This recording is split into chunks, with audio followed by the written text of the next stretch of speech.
سلام، ان شاء الله كامل تكونوا بخير. اليوم جيتكم بوصفه اللي هي كويس ماريني في الفرن، او راح يجيكم بزاف بنين. واش نحتاج في المقادير؟ هنايا عندي لي كويس، كنت هنايا شلحتهم كما راكم تشوفوا ودرت لهم الثوم. بالنسبه للتوابل هنا عندي الكركم، الكوري، فلفل اسود والملح، وعندي لهنا لي زيبيس تاع الجبن.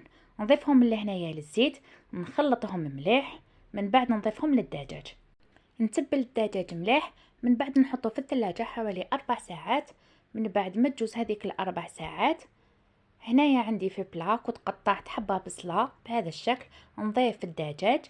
وهذيك لاصوص اللي تقعد نضيف لها فنجال تاع الماء، نزيد نفرخها كامل عليها، ونزيد نضيف الثوم مقطع هكذا بهذا الشكل. نزيد نضيف لهنايا الرند مطحون بودرة، ونضيف الزعتر او الزعترة، ونغطيها بالبابي كويسون والالومنيوم وندخلها للفرن. يعني كما شفتوا طريقة بزاف سهلة، وراح يجيكم بزاف بنين ومحمر. لحقنا الاخير الفيديو، ان شاء الله تكون عجبتكم طريقتي في التحضير.